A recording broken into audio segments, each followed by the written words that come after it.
All right, here we go. Welcome in, baseball fans. This is the Bicoastal Baseball Podcast on the Grid Network. I'm Mike Guido. That's Dalton Brown. Plenty of stuff to go over today. Division previews continue, by the way, as donned by the Dalton Brown cap of choice tonight, the St. Louis Cardinals, which I'm surprised by a little bit. I guess I shouldn't be. You're very subjective when it comes to or I shouldn't say subjective. You're very objective when it comes to your cap choice. So, Dalton, how you feeling tonight, my friend? Good, man. We got Dodger baseball in about 10 hours. So Yeah. I am really excited about that, obviously.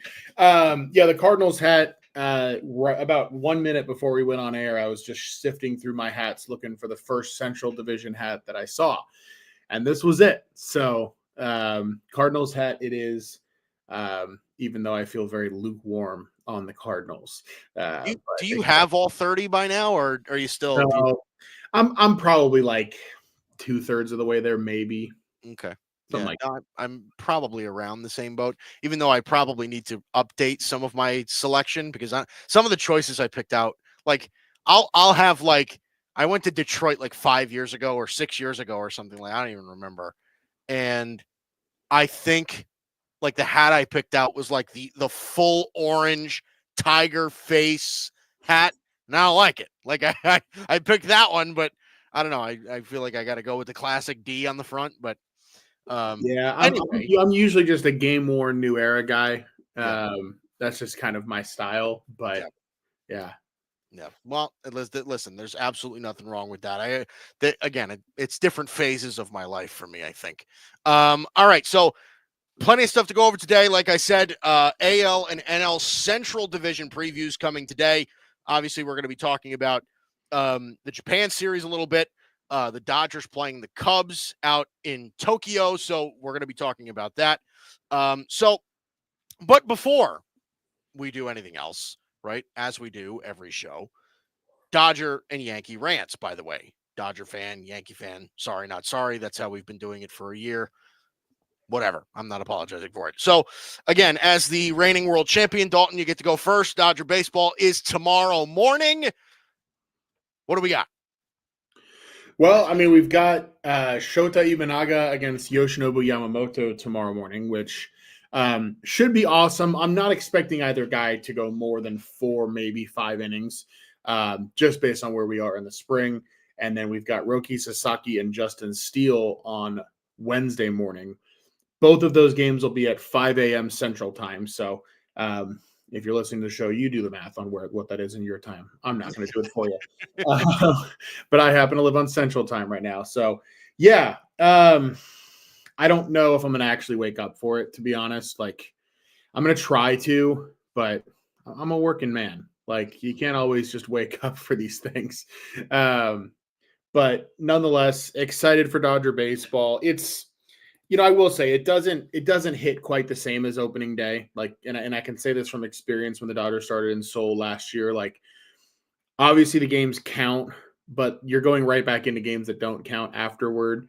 And I think both teams kind of take these games with a little bit of a grain of salt, where it's like, yeah, they count. It's good to get some reps in, but it is what it is, right? Like if we go 0-2, there's going to be no panic. If we go 2-0, there's going to be no extra excitement. But some fun pitching matchups next 2 days should be enjoyable to watch. And obviously I'm excited about the Dodgers season. I've said that a lot of different ways already, and just waiting for it to get started. Don't need to beat a dead horse there. Talk to me about your Yankees. How are we feeling? Yeah, let's so there's no new big time breaking news or anything like that is going to totally knock me off the rails. Even though Clark Schmidt was pulled from his start today and instead threw a bullpen. So, okay. So now Garrett Cole, Luis Heel, Clark Schmidt are now getting pulled and stuff. And now it's like, it's just a fucking mess. And, being a Yankee fan at this very moment in time sucks ass. It does. But, I will say this. I think that this was a week where Yankee fans got to catch their breath a little bit. And it wasn't like, okay, I know it sounds a little weird, but like, we didn't have a catastrophic injury this week. That's all good. Like, we're actually feeling all right. Okay.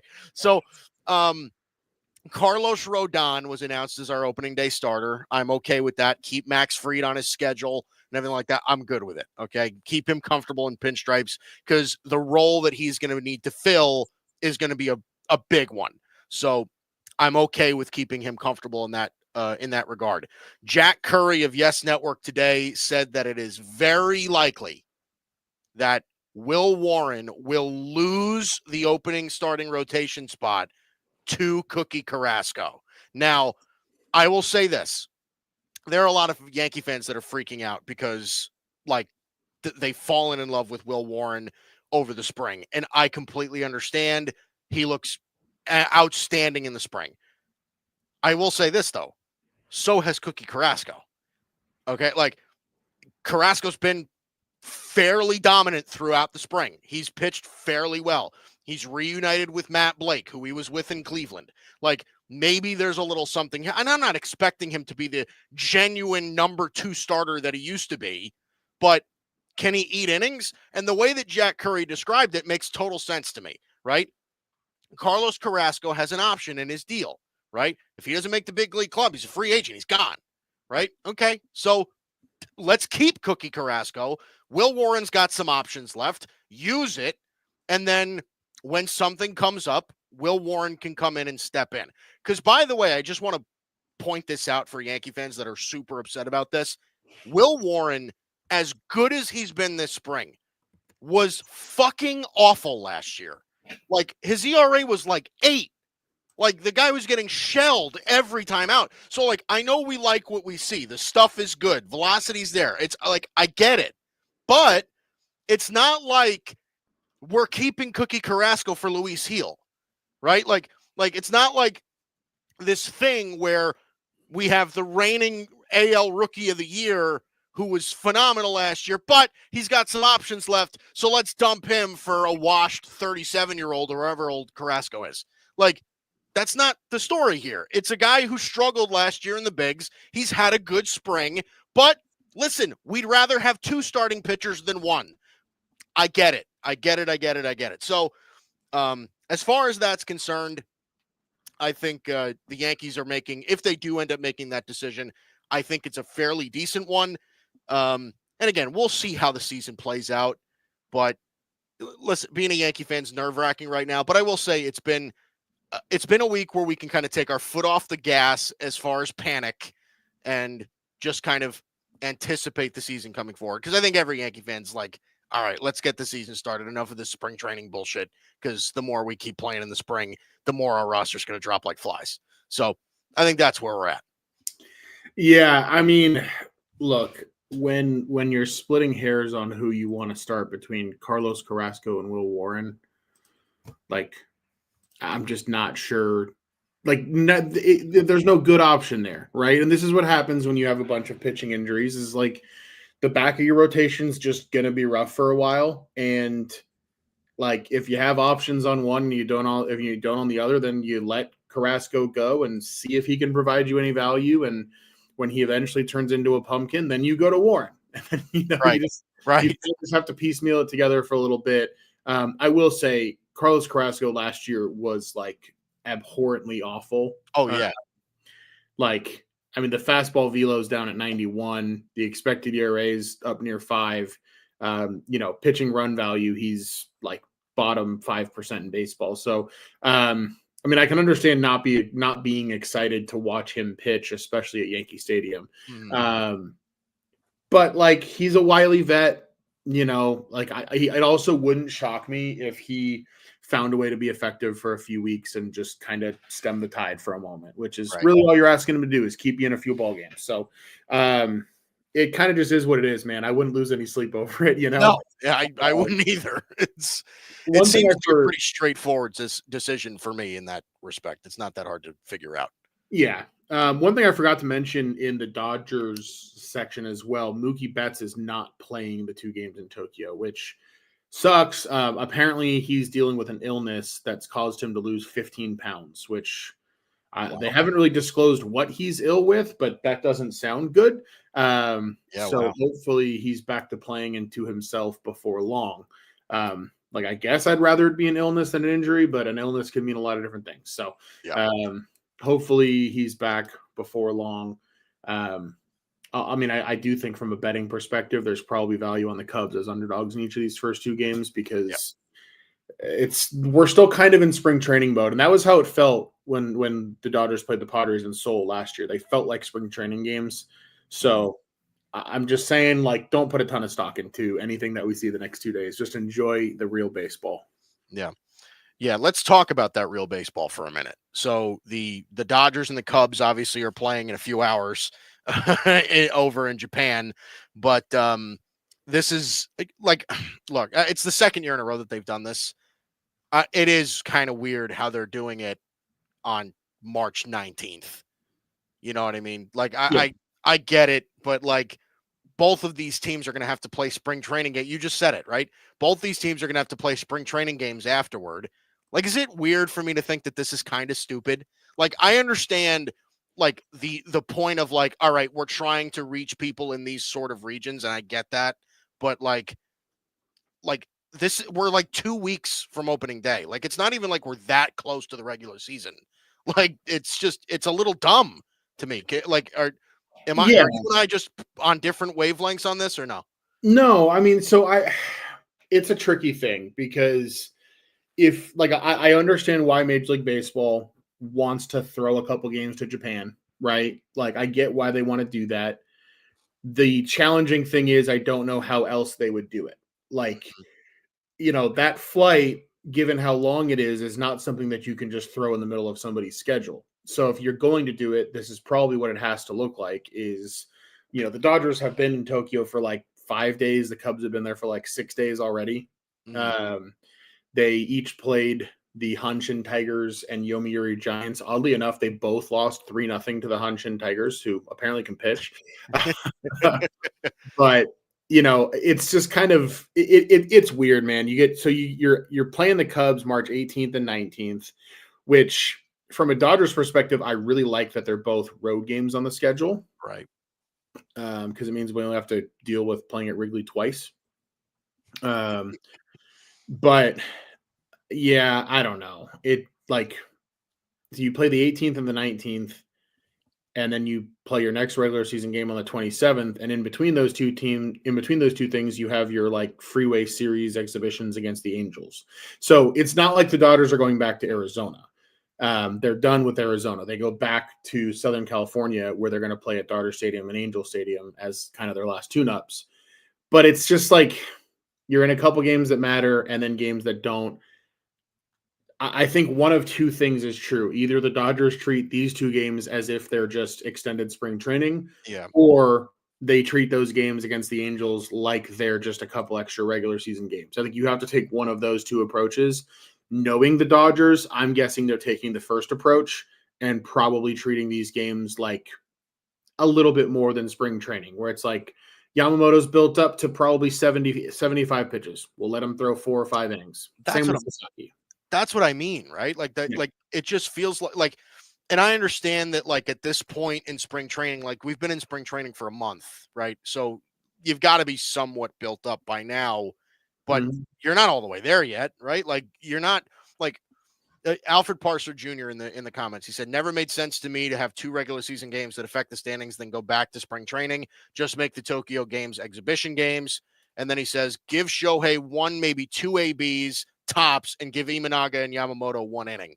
Like, but I think that's how a lot of people feel about it too. It's just like okay, yeah, we're glad to have baseball back. That's great. We're getting it a little earlier than we traditionally would, but like what realistically, like, is Yamamoto even up with velocity yet? Like, is Imanaga, like, is the stuff ready for him to pitch in a real game yet? I don't know that it is. So yes, in the sense that the Dodgers and Cubs started spring training a week before everybody else. Mhm. And they had their players report early. They played like a game or two against each other before everybody else was even there. And Yamamoto and Sasaki for the Dodgers have both been like stretching out their innings start by start in spring training. Mhm. So Yes, in terms of like, are the pitchers ready to extend a bit? Yeah, both teams have been preparing for these games by having those guys get ready early.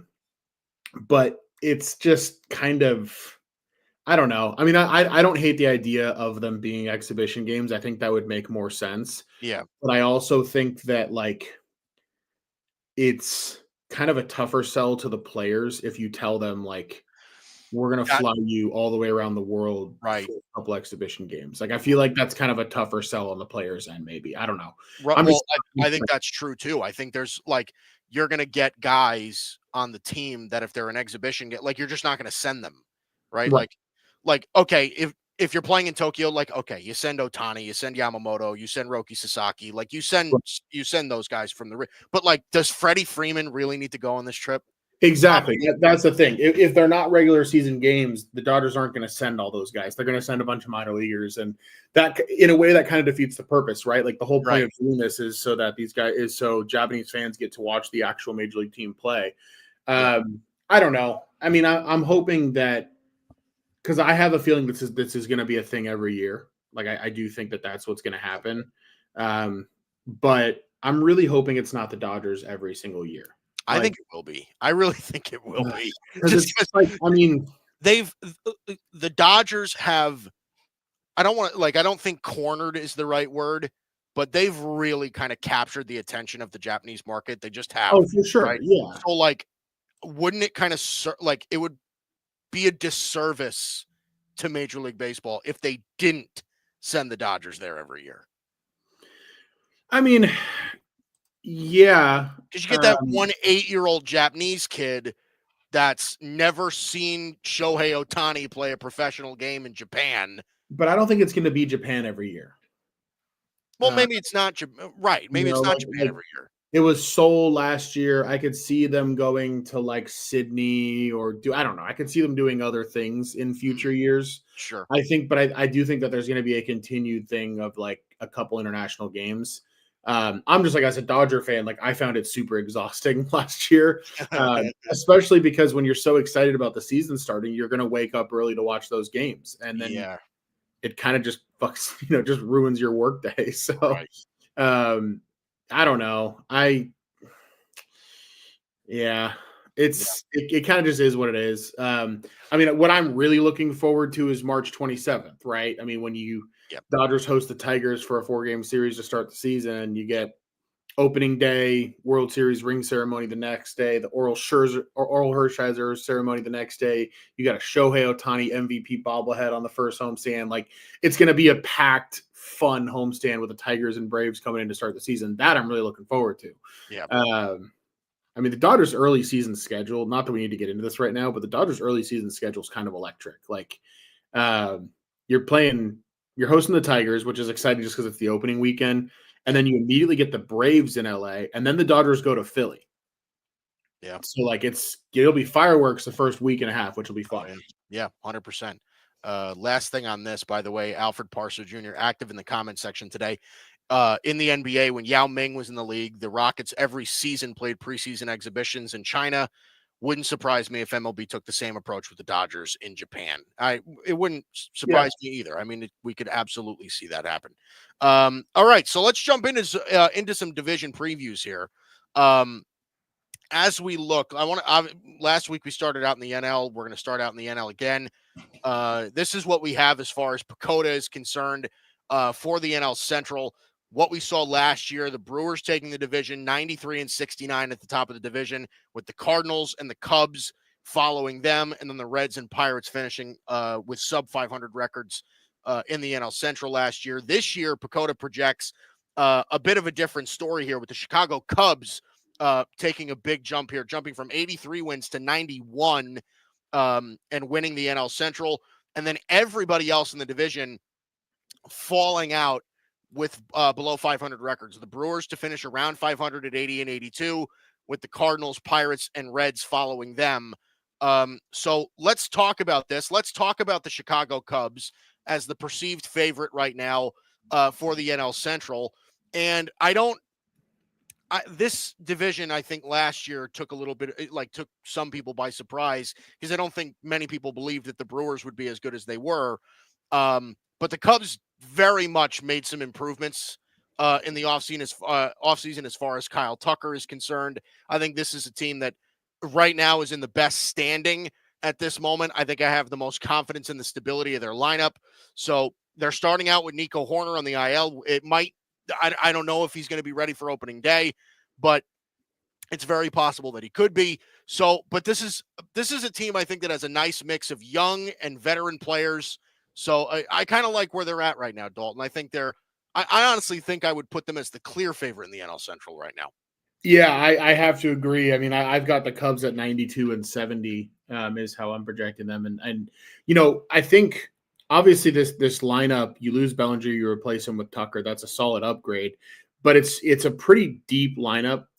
There's a lot of talent there, all the way through. Pete Crow Armstrong is a guy that I know they really believe in. But it's a solid lineup, not incredibly star-studded, but solid. The reason I'm super high on the Cubs relative to the rest of their division, at least, is the pitching.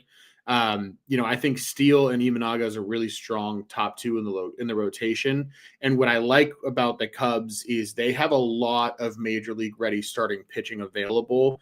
That's all, mostly proven serviceable, that it's going to put them in a position where they can sustain injuries better than other teams. You go down the list: Steele, Imanaga, Tyone, Boyd, Colin Ray, Javier Assad, Jordan Wicks, Ben Brown. That's a lot of guys who have started games in the majors before. That's not to mention Keegan Thompson, who's done it as well. Right. I think Nate Pearson is probably only a reliever now, but that's a pretty solid group of guys. And then the bullpen for the Cubs is, I think, a lot more of a strength than people realize. It's just, some bullpens are top heavy with a couple studs. Their bullpen's deep. Additions like Eli Morgan, Ryan Brazier, Tyson Miller, Julian Merriweather, Caleb Philbar, Cody Poteet, who you saw with the Yankees last year, looked pretty darn good at times. Right. And that's without mentioning Ryan Presley, Porter Hodge, who came on as a solid closer setup type guy last year. There's a lot of pitching talent here where they don't need all of these guys to be great. And so I'm a believer in the Cubs this year. I think they're the obvious best team in the NL Central. I think it's going to be there will be October baseball at Wrigley this year. I firmly believe that. Yeah, I think so too. I even think that this is a team that's capable of winning a playoff series if things are, if things kind of fall in the right direction. And I think, honestly, if they're in good standing, and we talk about this every time, right? Because we can't expect this roster to be exactly the same by the time September and October roll around. Yep. I think they're going to add a bat to this lineup at some point. Like, if they look at this lineup and they're just like, they're pitching their ass off with Imanaga, Steele, Tyone's giving them good innings, right? Javier Assad comes back from injury and gives them some good innings, right? Like, you're looking at guys, you're looking at a real solid rotation here that they don't really need to add to. But this is a lineup where, like, you look in the middle, and though these guys are and these guys are not household names, right? Outside of Kyle Tucker, there's really not like this massive name player, right? You have a lot of, pretty good in the middle of this lineup. Seiya Suzuki, Michael Busch, Dansby Swanson in the middle of this lineup as well. I think that they could definitely just try to extend this lineup, try to get a little bit more of a middle of the order bat to fill this lineup, some sort of infielder or so. And again, this is a team that has, like we've said, young players that they really, really like. Guys like Matt Shaw, who they love. Pete Crow Armstrong, we saw a little bit last year. He can fly, Pete Crow Armstrong. So they've got a lot of players that they really, really like. So it's a team that I think is going to be pretty exciting to watch this year. And their heart is going to break when Kyle Tucker leaves them to go to the Yankees next year. It's going to be so terrible. This is why when you started on the woe is me Yankee fan stuff, I know that Yankee fan is still in there. When all of a sudden every free agent's going to be a Yankee. Absolutely. But yeah, I think they'll definitely go after a bat if they're in contention. I also think they'd probably go after a starting pitcher to pair with Imanaga and Steele at the top. Yeah. You think about, let's say a guy like Verlander looks good on a bad Giants team. We talked about this last week too. Like, Justin Verlander could be a Cub. There are a lot. Sandy Alcantara could be a Cub. There are going to be guys available later on in the season that you could totally see them making a run at. So, yeah, it should be a really fun season on the north side of Wrigley. I think they're the clear best team in this division. Yeah. Let's talk about the head of the division last year. Let's talk about the Milwaukee Brewers for a minute. So this is a team that their big loss, right, was Willy Adames. He's no longer there. He's a San Francisco Giant. They plug in Joey Ortiz, presumably into that spot, which is a young player that they like, who got a lot of playing time last year. And you look at the top of this lineup, and I think people are pretty satisfied with, having the upside of Jackson Churio, Christian Yelich, who was very good to start last year before getting injured. William Contreras is arguably the best catcher in all of baseball. So you look at this lineup and you're like, okay, the top looks pretty good. And then it just gets a little like iffy, right? Like you're looking at, Garrett Mitchell and Rhys Hoskins, who's a little out of his prime, right? Bryce Terang, who is more of a defensive player than an offensive player, and Sal Frelick, who's a little streaky, and and then you look over at the rotation. Again, if you're directing your attention to the right side of this graphic here, okay, Freddie Peralta, he's not really a one, but he's solid. Tobias Myers showed some stuff last year. Nestor Cortez was, pretty solid, I guess, for the Yankees last year, whatever. But is this just one of those situations, Dalton, where like we're underestimating the Brewers again, or are they actually just not that good? By the way, I want to throw this out there too. They lost Devin Williams as well. I forgot to mention that as well. So I don't think the Brewers were good last year, Mike. Like, I mean, they won enough games, they won the division, whatever. But like, it didn't feel repeatable to me. And I mean, looking at this rotation with Woodruff on the IL. Freddie Peralta is solid, but like he's not an ace. No. Like he's a number 2, number 3 type. And after that, there's not a single sure thing here. I mean, I honestly, I'd probably reorder this and put Jose Quintana almost in the second spot in terms of my confidence in these pitchers. But yeah, I mean, when you're relying on guys like Nestor Cortez and Aaron Civale to like eat innings and be solid starting pitchers for you, I don't know. I just don't know that I trust it. And it's worth noting, too, a guy like Cortez and Civale, I know Civale came over to Milwaukee midseason last year, but things are not the way they used to be, in the sense that it used to be when you went from the National League to the American League, you were going into a tougher offensive environment because of the DH. Well, the DH has been around in the National League long enough now that not only has that evened out, but the National League is just far and above the better of the two leagues now. And I think that that's bad news for those guys. So I'm not a believer really in their pitching rotation. Obviously, you mentioned the loss of Devin Williams is pretty big. Trevor McGill will be their closer now. Abner Uribe has electric stuff, but I don't know how much you really want to trust him at this point. Right. Joel Payamps is solid.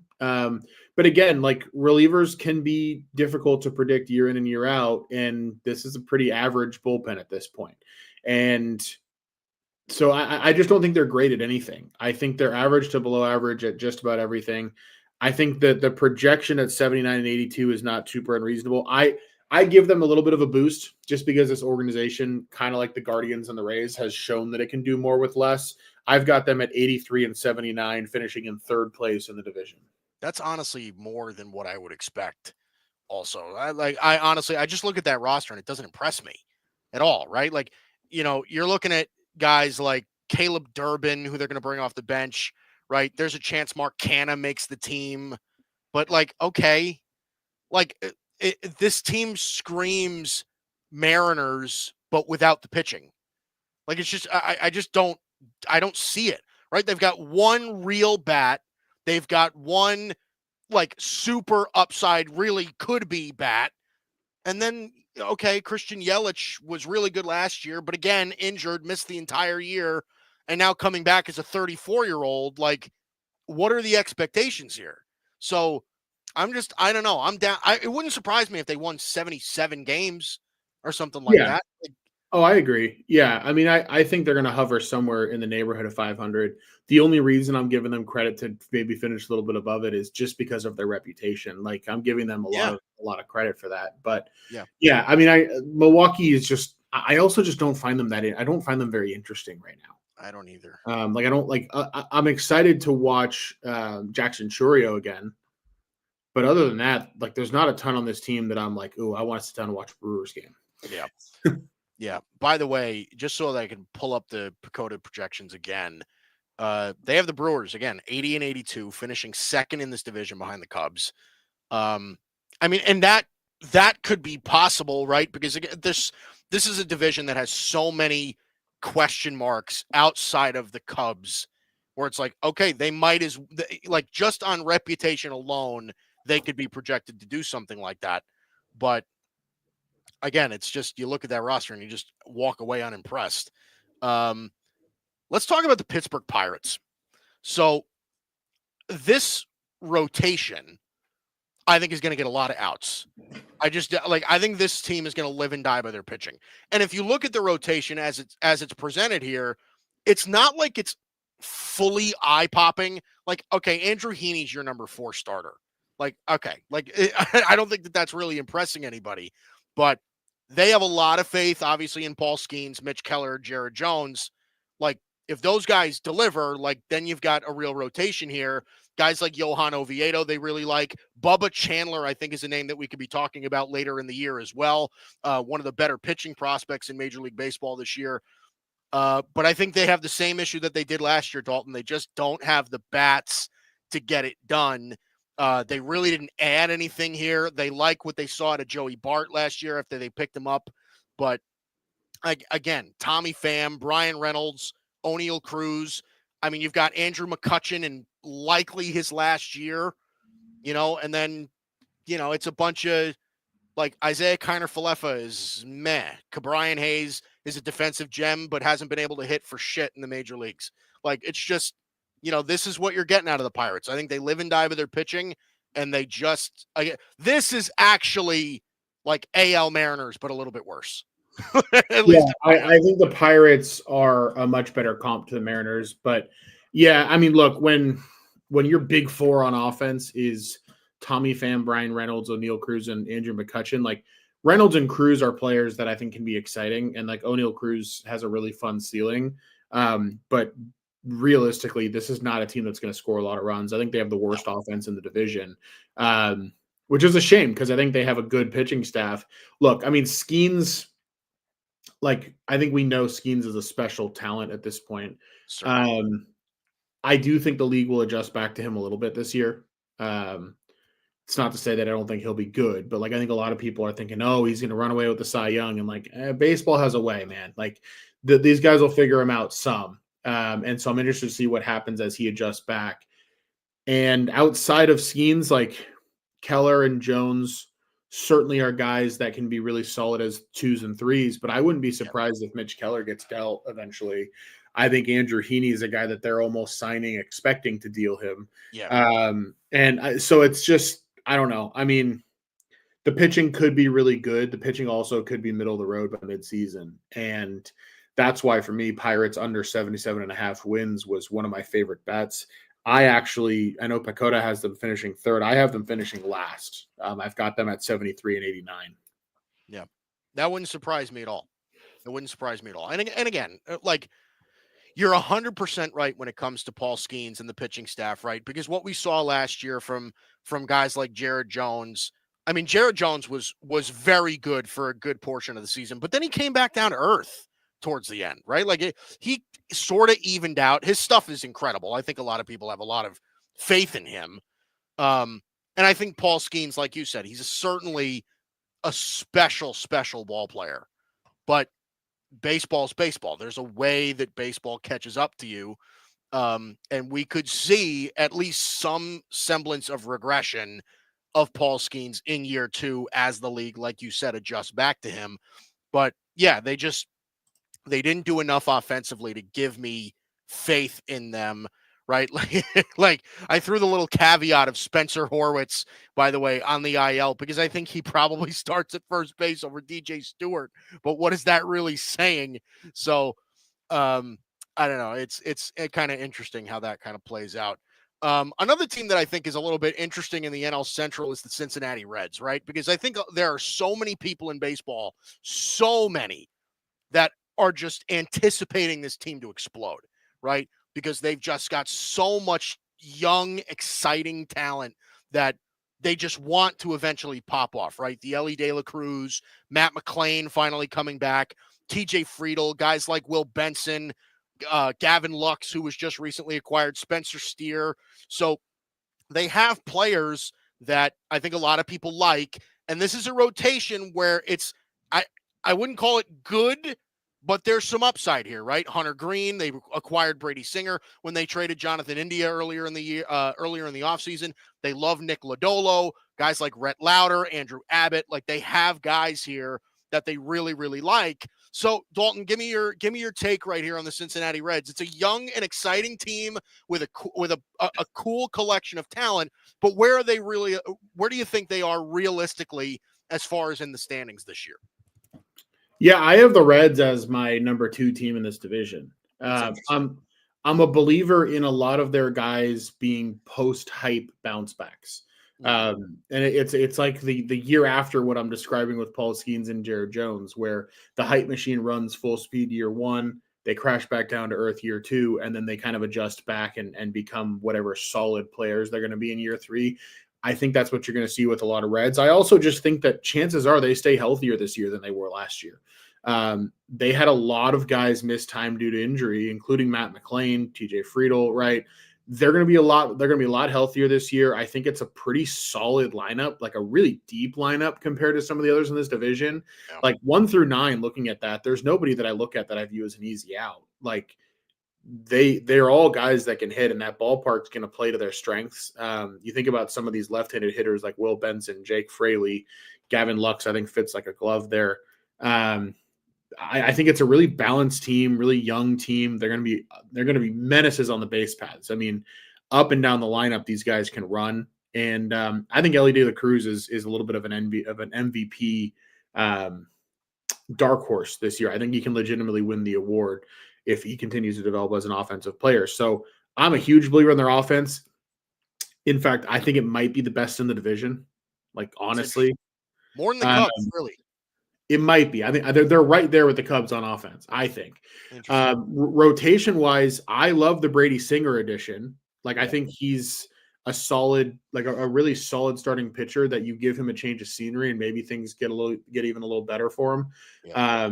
I know it's not a great ballpark to pitch in, but and then you look outside of that, if Lodolo can stay healthy this year, he's a guy that's looked really good at times. Andrew Abbott's looked dominant at times. If Rhett Lauder actually gets to the majors this year, he's one of the top pitching prospects in baseball. And then we know, like Hunter Green, it's easy to forget how young that guy still is, and he's still getting better. So I think, like, I don't think that the pitching staff is great. I think the pitching is going to be what they're going to have to fight through all year. But some of the young pitching that they've invested in, I think, is starting to come to fruition. And you've got guys like Graham Ashcraft you can lean on for innings. Nick Martinez is a veteran you can lean on for some innings. So I like a lot of what they have going on there. Back end of the bullpen, I think Alexis Diaz has proven that he's a decent closer. I think Taylor Rogers is a solid left-handed addition. They have some veterans in that pen that I think a few of them will pitch well. Tony Santillan, Brent Suter, Sam Moll. That's 3 decent left-handed options. TJ Antone's a guy that I know they really believe in from a stuff perspective. Right. So I just think that it's actually like a really solid roster. I don't think they're phenomenal anywhere, but I think that they are above average across the board. I've got them around 84, 85 wins. I took the Reds win total over. I think they could sneak into a wild card spot. Realistically, I think the wild card spots are going to get eaten by the East and West, though, and I think they probably finish second, 85 and 77, 84, 78, somewhere in there. Yeah, that again, I think when I look at this division, I feel like the Reds are like I feel pretty confident in the fact that I think that they'll end up finishing second. And I also think that like just the potential of what this team could be, right? The only guy in their lineup that's over 30 years old is Jeimer Candelario, right? And that's it. Like that's the only guy. right? And it depends on who you start at catcher, right? Because if you start Tyler Stevenson, he's younger than 30. If you start Jose Trevino, he's over 30. He's over 30. So whatever. But some of the guys that we're not even talking about in here, right? Somebody like Stuart Fairchild, somebody like Christian Encarnacion Strand, right? Like they still have like a collection of guys that are not even that we're not even really talking about. When they, adding Austin Yeah. Hayes is a nice little veteran player that can sit pretty much anywhere in that lineup. You can hit them pretty much across the board. So I like them. They're interesting, and I think the expectations of what the Reds could be this year, I think, are what people wanted them to be last year, because they were just like, okay, look at all these young kids, and then all right, bam, injuries. They hit the wall, right? So it's going to be an interesting year for the Reds, I think. I really do. Yeah, I mean, we didn't even mention Noelvi Marte either, right? I mean, Yeah, this is right. a guy that's been one of the top prospects in baseball offensively at times over the last few years. Reese Hines has come up and hit for crazy power in short spurts. Santiago Espinal is a veteran that they might lean on at times. So, yeah, I mean, I just think that it's a deeper offensive team than in past years, and they're getting better. Yeah. St. Louis, I don't know, man. Like, I'm not impressed. I just like, and this is a team that I was kind of high on last year, and maybe to my own chagrin, but I just look at what the Cardinals are this year, and it's a lot of like, it's a bunch of players that I feel like should have been there already. You know what I mean? Like it's a lot like Brendan Donovan's turned into a really solid player, but guys like Jordan Walker and Nolan Gorman and Alec Burleson and those guys, like they really kind of leaned on those guys to be successful, and they've been so streaky throughout their careers. They like Mason Wynn, but they've also got some guys that are just kind of aging in the wrong way, right? Wilson Contreras, Nolan Arenado, they're right. Paul Goldschmidt's no longer there. So what do we think of St. Louis here, Dalton? I think this is a very middle of the pack, slightly below average ball club heading into the season. And I think that this is a team that's going to be primed to start selling pieces off, I think, in the middle of the year. Like, I just look at this roster and I see this is a team that I think could sell. Yeah, it's tough because the Cardinals really don't like to sell, Yeah, right. But I think they're going to be in a position where it'll probably make sense for them to sell. Like, is Jordan Walker ever going to be the insane player that they thought he was going to be? Right. Can Nolan Gorman not strike out 200 times? Like, I think the offense could be fun. I think it's a deep offense, not a great offense, but I think it's a deep offense. Like there's not, it's not like you get down to the bottom and they're terrible. So I think they'll hit. But I don't think that they have like boppers you can really rely on. And that rotation, man, look, Sonny Gray, he's proven the longevity. Fine, right? I He's think good. Sonny Right. Gray He's is good. useful, but he's not an ace. No. Like when Sonny Gray's your ace, it's not a great sign for your rotation. And I think Eric Fetty had a great year last year, but replicating that is something different. And then after that, there's not a single pitcher on this roster from a starting perspective that even gets me a little bit excited. Like Miles Michaelis is a replacement level starting pitcher. And then it's Andre Palante, Steven Matz, and a bunch of minor leaguers, basically. Maybe they get some decent innings out of Tink Hence. Maybe. I'm not holding my breath, right? I mean, I Right. think if this rotation is going to be bad, is what I think. I mean, Yeah. they need Sonny Gray and Eric Fetty to both be great. If they're not both great, this rotation is going to be bad. And outside of Ryan Helsley, there's not a lot in that bullpen I'm excited about either. So, yeah, I think that I'll put it this way. I think the Cardinals have an above average but not great offense, and I think they have bad pitching. And I put those things together. It's not a team that I'm impressed with. I've got them at 78 and 84, fourth place in the division. Yeah, I think they're going to hover right around there. I would, I think you could make an argument right now that you could feel a little bit more confident in the Pirates today than you do about the Cardinals. Because I also think, like I said, I don't think this is the roster you're going to see in July. I just don't. Like, I think eventually Nolan Arenado is going to get traded. I think, you could definitely see a point where somebody like Eric Fetty, I think you could see Ryan Helsley get traded. Like, the best parts about this roster, I think, could be very well gone by the middle of the summer. And then they just kind of plummet downward. So I agree. I think wrapping up all of this, I think the Cubs are the clear favorite. I do have confidence in the Reds. I think the Brewers will hang around a little bit. And then I think the Pirates and the Cardinals are going to fight for last. That's for me.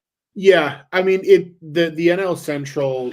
One thing that I think that makes it kind of an interesting division is, I think we feel strongly that the Cubs are at the top and the Pirates and the Cardinals are at the bottom, but the separation from top to bottom in this division is not that big. Like I don't think the Pirates are going to be a 55 or 60 win team. Like, I think the bottom teams in this division are still going to win 70 to 75 games. And I think the top of this division, you're talking about maybe a 90, 92 game winner with the Cubs. So it could be a pretty interesting race in the sense that, like, if one of these teams just plays out of their shoes, they could win the division. Any of them. Like, even these teams that we've said negative things about, like, could win this division. Yeah. So how much you want to bet that, like, by June 15th, we're going to be like, are the Pirates for real? Like, because that's how baseball is, man. That's what we're going to do.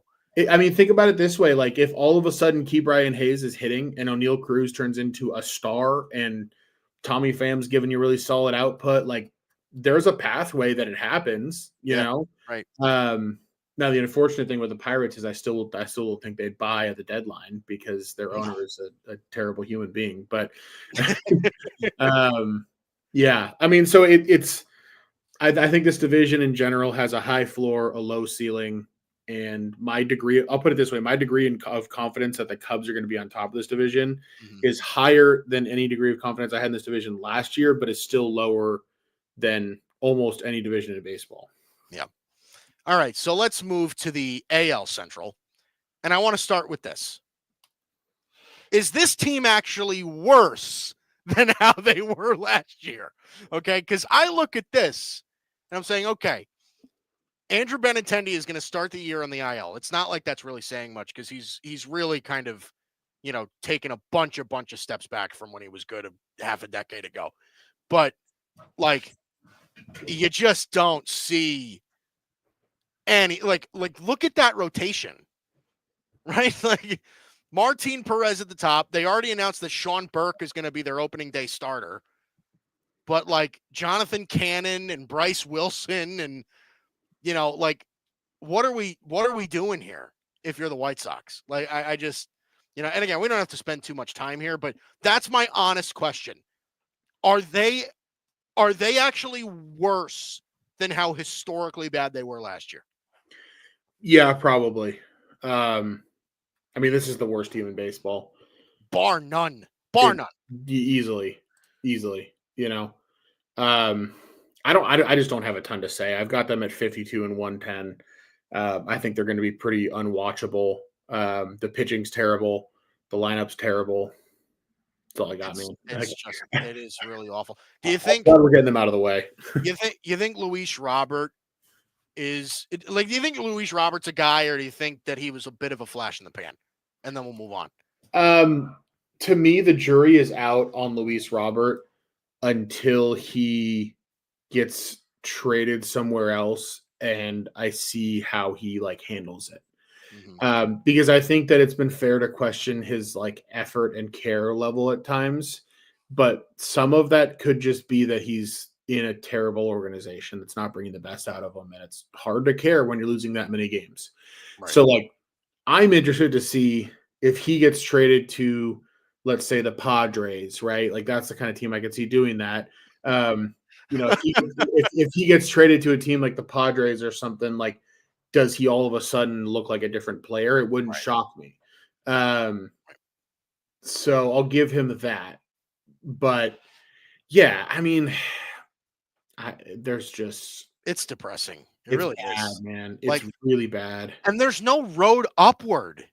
Like, where's the hope? Like, it's not like their farm system is that great. Like, it's not like where they were, like, what was it? Who was the team that had where it was the Astros? Yeah, right. Like it wasn't like they had Alex Bregman and Kyle Tucker and Jordan Alvarez and all these guys like waiting in the wings in the minor league. Like it's not that. It's not. This is just this is awful. I feel bad. I really feel bad for White Sox fans in a way. I really do. Yeah. Um, I suggest they find another hobby this summer. it's a shame. Maybe watching this show. Maybe watching this show could be their hobby. Um, let's go to the defending AL Central champs. By the way, the Cleveland Guardians. So this is a team that is waiting for Shane Bieber to come back. They brought in John Means, waiting for him to come back, and they made the Yankees, I think, a little bit nervous last year in the playoffs. But again, this is a team that, the payroll isn't very high. Jose Ramirez is obviously a superstar. They traded Josh Naylor and replaced him with Carlos Santana. Okay.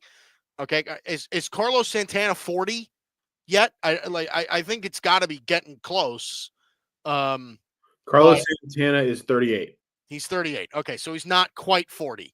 So okay, they've got some decent players here: Steven Kwan, Jose Ramirez, Lane Thomas is a solid player, but I mean, we kind of did this last year, Dalton. Like we're just not all that impressed with where they are from a roster standpoint. But again, they're kind of like the Brewers, right? You still, by the way, weren't convinced that this team wasn't ass, even when they were in the ALCS. So where do you stand right now on the Cleveland Guardians? I mean, kind of in the same place. Like, look, I think Steven Kwan is like a Luis Arias of sorts. Yeah. Um, Jose Ramirez is awesome.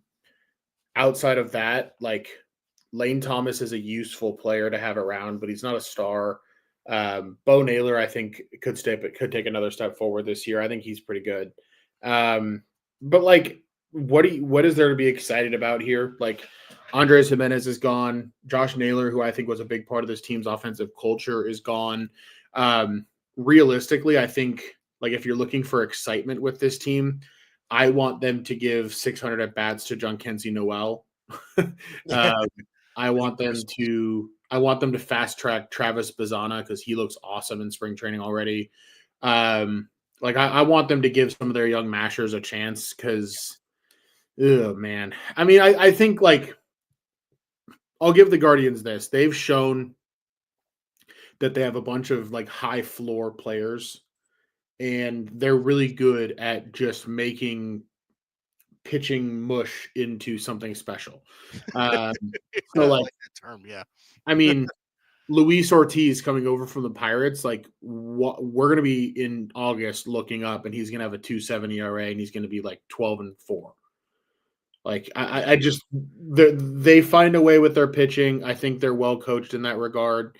Obviously the bullpen is really talented with Clase and Cade Chocolate. Smith. So I mean, they still have a path to win some games. Like when their offense plays reasonably well, they're going to be tough.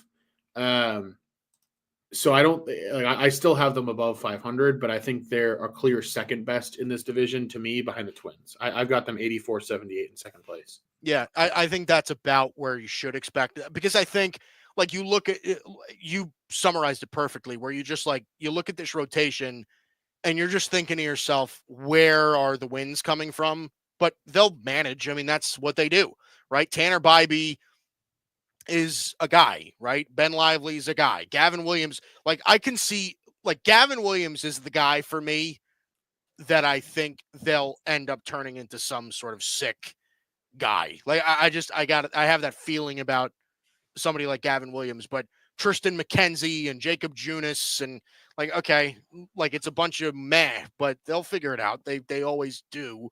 And then when Bieber comes back, they'll get solid production out of Bieber. So yeah, it's all kind of hinders on the production of their offense. And obviously trading Josh Naylor doesn't help that. But listen, they got a really solid postseason out of Brian Roquillo. So maybe they're hinging on that. They're waiting for David Fry to come back as well. So maybe they have some sort of help, some sort of hope for that. And the bullpen for this team, like you said before, cannot be ignored. It can't be ignored, right? Emmanuel Clase, Cade Smith, Tim Herron, Hunter Gaddis. They added Paul Sewald to that mix. Like, that's a real bullpen. And that's as good as it was last year. Like, it is. They will legitimately shorten games. So maybe that's how they look at it. Maybe they're just like, you know what, our rotation isn't as important because we're riding a high right now where our bullpen is untouchable. Yeah. So, so maybe that's what they're thinking about right now. Yeah, I mean, like, I'll put it this way: I wouldn't be shocked if they won the division again. Like, No. they seem to have a way of guys overperforming, so I give them organizational credit in that sense. But I'm not excited to watch the Guardians. I don't think we ever were excited to watch the Guardians, but they ended up where they, they, like you said, they overperformed. They are, the kings of doing so. Let's talk about the Minnesota Twins.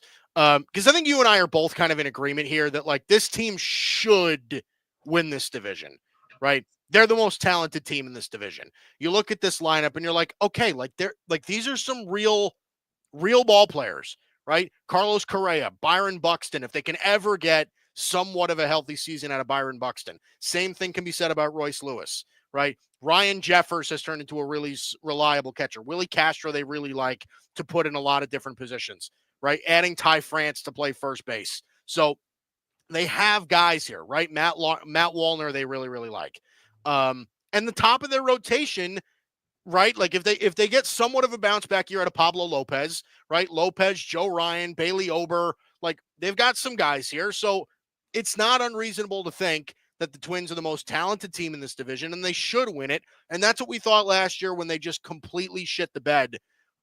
So what are we making out of the Twins this year, Dalton? Because I think this is a team that clear cut should, and I'm not saying will, but should win this division.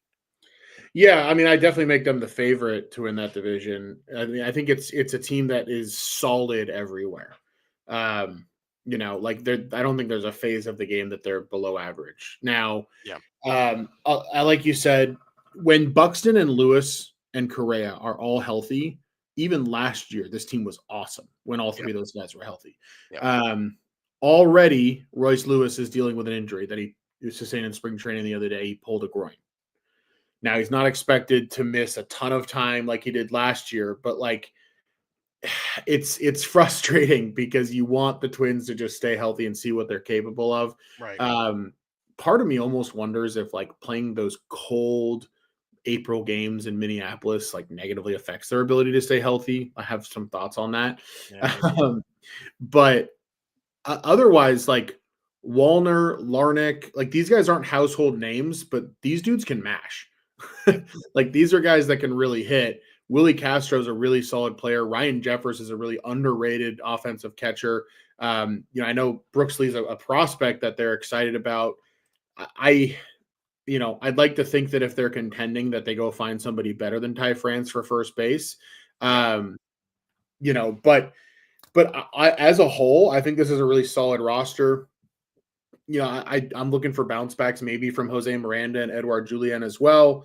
I know Mickey Gasper will probably get somewhat of an opportunity in the majors this year. Harrison Bader is another guy not mentioned on this graphic that will be a contributor for them, and obviously a guy who, we've seen almost look like a star at times. So, a lot of offensive depth.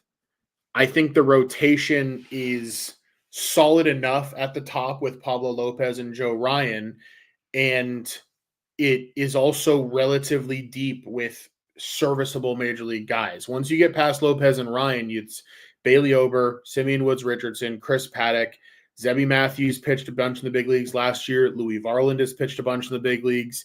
David Festa, we've seen kind of bounce around. I don't know what Marco Raya is yet, but, like, a lot of potential starters, so that I think they can sustain injuries and you're not going to have Carlos Carrasco out on the bump. My other concern for them is Yohan Duran, the closer. Like, you really need him to stay healthy. And he's one of those guys that throws 102 and you just feel like his arm could blow up anytime. So, but if he does, the back end of this bullpen with Yohan Duran, Griffin Jacks, Brock Stewart. Like they've got guys that have been around the block, are proven in the bullpen. And I think it's not a great bullpen, but an above average unit. So above average in all three phases, I think is good enough to win the AL West. I've got them right around 89 wins, about 89 and 73, 88 and 74, somewhere in that range. Yeah. And I think I really want to stress this point. So much of their success for me hinges on how many games are they going to have Byron Buxton and Royce Lewis? How many games are they going to have where they have those two guys in the lineup, even at different times? Just have one of them in the lineup at any given moment, right? Because we've seen, like, I want to stress this. I feel like whenever Royce Lewis plays, the guy just fucking dominates. Like, Royce Lewis is a really good player. And the plus side, I think that Twins fans can at least be a little bit excited about is that Byron Buxton did give them like 100 games last year. Yeah. Like, he did play. Like, it's not like he missed whatever. Like, I think he played his career high in games last year. Like, that's insane. So, and it was like 102, which is sad because of like how naturally gifted it looks like Byron Buxton has always been, especially as a prospect, right? I mean, the guy was legit 5 tools when he came up. So, you know, I really hope that we get a good season out of Byron Buxton this year. I want to see that guy go off. Yeah, I do too. My main concern with the Twins is because of all the ownership concerns with the team getting sold and they don't know who's going to buy it and everything else. Right. I don't think they're going to be a big factor at the deadline. And that can be a tough thing. So I have a feeling that unlike some of the other teams we've talked about, the roster you're seeing now is probably pretty similar to the roster you're going to see at the end of the season. Right. Yeah, I think that's very, very true. Maybe there's a marginal ad or something like that, but there's no big move incoming, I think, in the middle of the summer for this team. So let's move to the Detroit Tigers. So this team unseated the Astros last year in the playoffs. Added Gleyber Torres in the offseason. They have the Cy Young winner in Tarek Skubal. So they've got some guys here that they like, right? Parker Meadows, Matt Vierling going to start on the IL. But, you know, I never know what to make of the Tigers. You know, like I haven't really known what to make of this team, at least yet, just because I look at them and I'm like, okay, you know, what I've seen Gleyber Torres play for years. What Gleyber Torres are you actually going to get? Right? Are you going to get the guy when he moved into the leadoff spot last year, hit over 300? Or are you going to get the guy who hits 230 and like you're struggling to keep him in the top half of your order? Like, is that the player you're going to get? Spencer Torkelson is probably on his last shot right here with the Tigers, right? Like, you know, is Colt Keith going to turn into a player?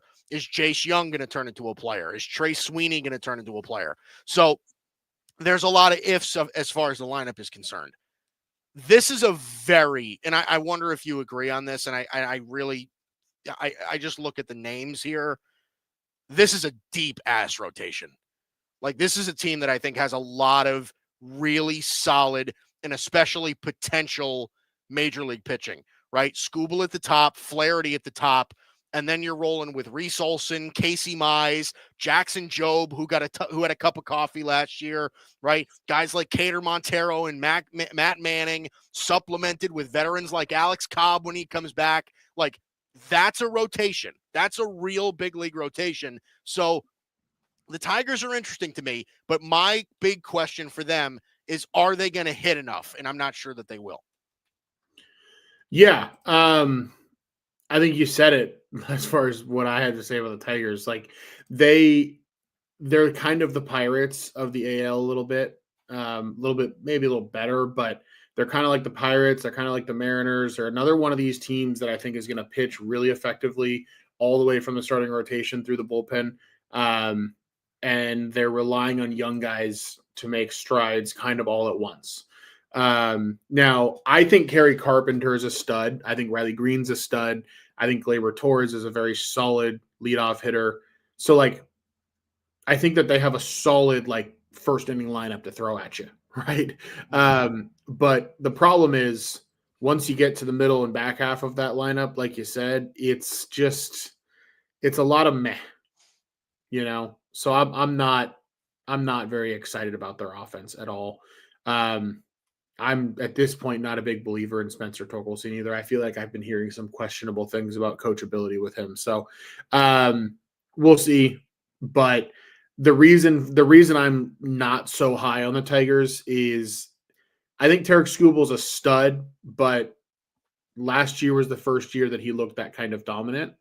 And I need a guy to show it to me for a second year before I fully believe that it's who you are. So, like, there's part of me that thinks maybe he regresses a little bit. Flaherty, I think it's fine, but I don't think he's a great number two. Can Casey Mize be the guy they drafted? Can Jackson Jobe be the guy they think he's going to be?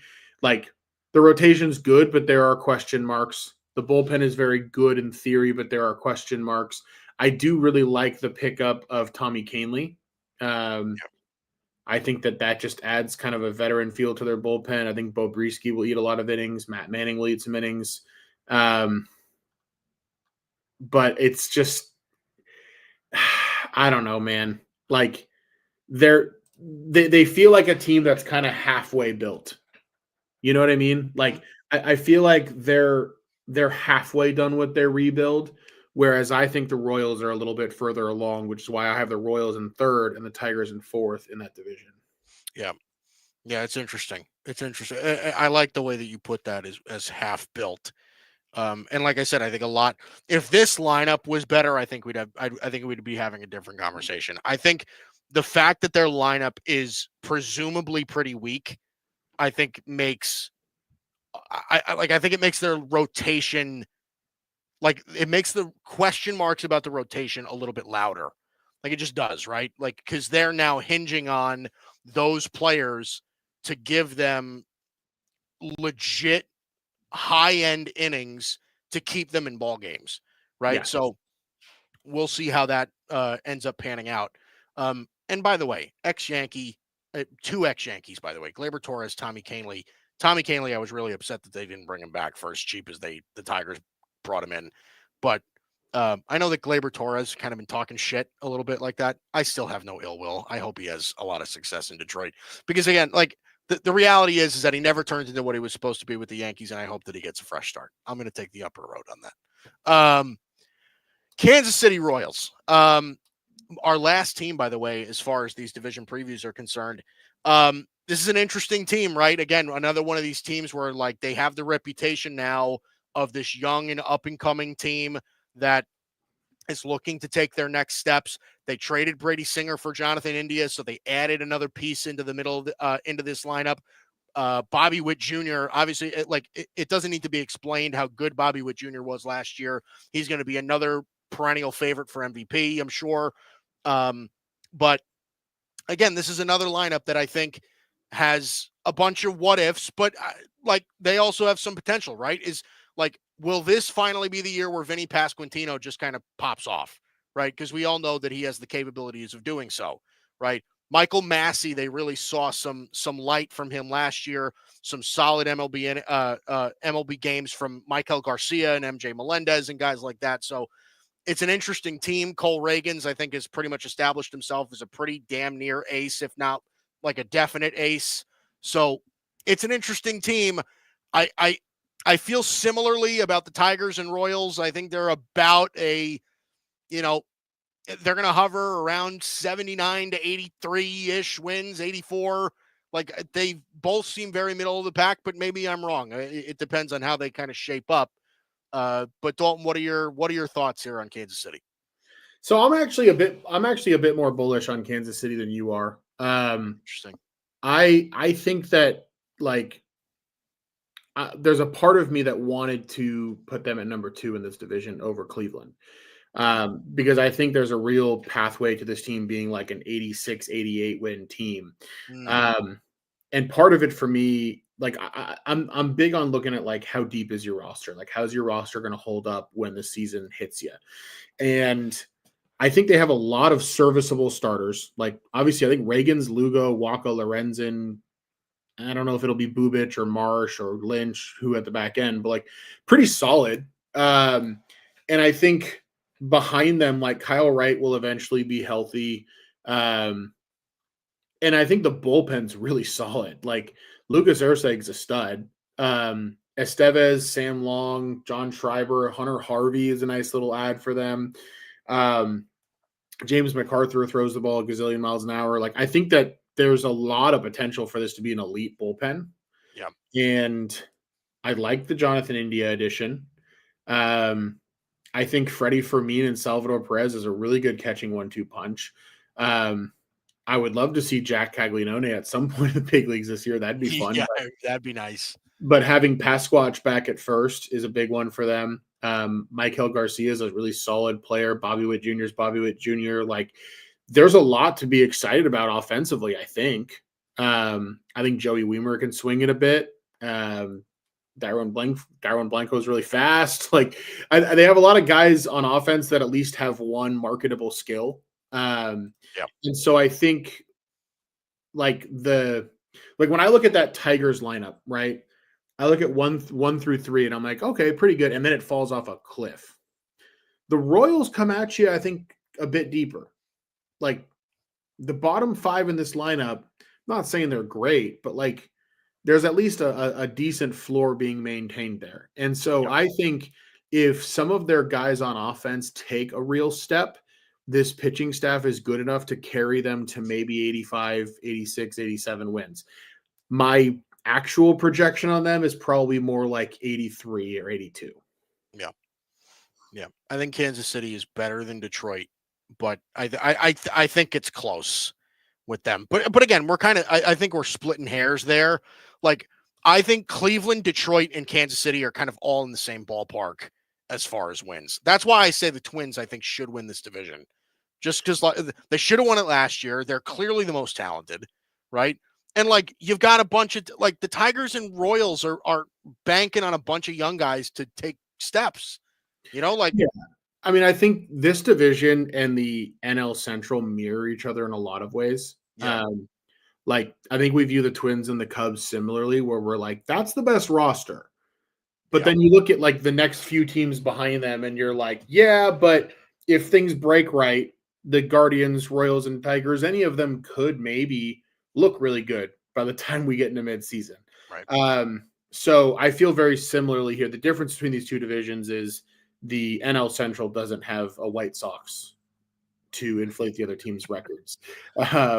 That's true. Did you keep that in mind, by the way? Like would the Twins realistically be like an 87 win team if they didn't have to play 19 games against the White Sox or whatever? That's part of why I project them around 90 and the Guardians around 85 and the Royals around 83. Like I think the reason these teams are, and then the Tigers closer to 500, like the reason I think all these teams are going to be, I think you could have 4 teams 500 or above in this division because of the White Sox just being a skid mark on baseball. But yeah, I mean, I will say this. If I had to take a long shot bet on one of these teams to win the division, I think the Royals have real upside. Like if things don't go well for the Twins injury wise, I think the Royals have shown that they want to invest in the team. Like they were buyers at the deadline last year. Yeah, they were. I could really see the Royals winning that division if things break right. Yeah, well, they definitely could. By the way, we didn't pull this up earlier, but Twins right now projected to win the division at 86 and 76 by Pacoda, Kansas City 82 and 80, Guardians 81 and 81, Tigers 79 and 83. So all these teams kind of right there. And then, obviously there's the White Sox who, somehow over the offseason found 61 wins, which we keep making a joke about after finishing with simply 41 last season. But oh boy, golly, are they bad. I just like I had to, so our buddy Alfred, who does our graphics for us, I'm going to pull this lineup up again just because I need to tell you about the edits that I needed to make. So like I had the graphic made up and Joey Gallo was projected to be in their starting lineup. and then they released him, and and he said that he was going to try to continue his career as a pitcher. So I needed to fix this lineup and insert Travis Jankowski in there instead. So, oh God, it's really shameful, to be honest. Yeah, and Joey Gallo as a pitcher, I'll believe it when I see it. I mean, the guy's got a hose. Yeah, so, but I don't know. Pitching's a different animal, man. It is. I don't know. Different animal. It is. Little hot corner-ish thing Yeah. here. I think I mentioned these bets on a previous episode, but I have Twins over 83.5. I'm not sure if that line's still available, but like I think they're going to be an over 500 team. So Twins over 83.5. If you can still find it, I'd play it. Twins to make the playoffs. I was able to grab it even money. I would absolutely still play that if they're anywhere near even money. Yeah. They're the most talented team in this division. So unless they get totally decimated, like they're not a 50-50 team to make the playoffs. So just something to put out there. Yep. I think that's more than fair. All right. That does it for us. Wow. See, we're at an hour and 16 minutes right now. I feel like it went pretty quick. I didn't realize that we were that far over time, but all right, that does it for us. That's Dalton Brown. I'm Mike Guido. This is the Bicoastal Baseball Podcast on the Grid Network. Again, like I said, I can no longer say that we're the only exclusive baseball podcast because there's the Metropolitan Report, which, again, I go Mets to them and boo Mets for me. So that does it for us. Like I said, Bicoastal Baseball Podcast every Monday, 8 p.m. Eastern. We are rolling through division previews for next week. We are tackling the East, so make sure to tune in for that as opening day approaches. We are getting very, very close to opening day. Enjoy the free baseball tomorrow. We'll see you then.